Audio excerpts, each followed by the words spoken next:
yang tidak mampu, hampir-hampir tidak mampu timbangan kebaikan itu menampung dari besarnya amal itu. Yaitu yang pertama, pahala puasa itu tidak mampu dibebankan kepada mizan timbangan karena saking beratnya pahala puasa apabila diterima oleh Allah. Yang kedua, sabar. Sabar itu pahalanya sangatlah besar, makanya sampai mizan timbangan itu tidak mampu menanggungnya. Dan yang ketiga, memaafkan orang yang mendolimi kita. Jadi memaafkan orang yang mendolimi kita, maka sesungguhnya itu pun merupakan bagian dari amalan yang besar. Makanya langsung dibalas dan diganjar oleh Allah.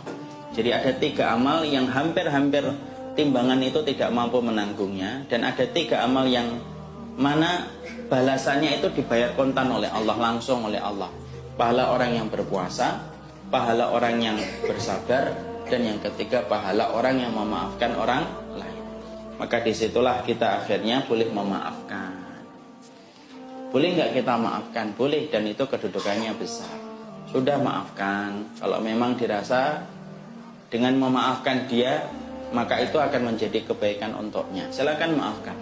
Tapi kalau ternyata orang ini kalau dimaafkan, ternyata banyak kezaliman yang dia lakukan ketika kita sudah maafkan, lebih baik tidak memaafkan, kita meminta sama Allah supaya dibalaskan kezaliman, supaya dia berhenti dari kezaliman yang sering dia sebarkan ketika dia tidak mendapatkan hukuman. Makanya kita doakan, moga-moga orang semacam ini dihukum sama Allah, supaya tidak banyak lagi orang yang terzalimi, dan itu diperkenankan, ya. Makanya kita mendapati kisahnya Sa'id bin Jubair. Sa'id bin Jubair ini salah satu ulama yang tegas ketika dia melawan Hajjaj bin Yusuf. Ketika dia melawan Hajjaj bin Yusuf, maka dia mau dipenggal kepalanya oleh Hajjaj bin Yusuf. Maka dia berkata, semoga saya adalah orang yang terakhir kali dipenggal kepalanya oleh Hajjaj bin Yusuf. Akhirnya doanya diterima oleh Allah. Hajjaj bin Yusuf itu setelah memenggal Sa'id bin Jubair, maka setelah dia memenggal Sa'id bin Jubair, dia dalam kondisi ketakutan.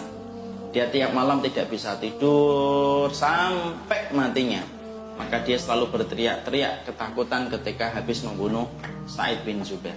Di situ kita mendapati, boleh nggak kita mendoakan orang yang mendolimi kita supaya ditimpakan keburukan, supaya kedoliman itu tidak merajalela dan tidak merambah kepada orang lain. Itu diperbolehkan.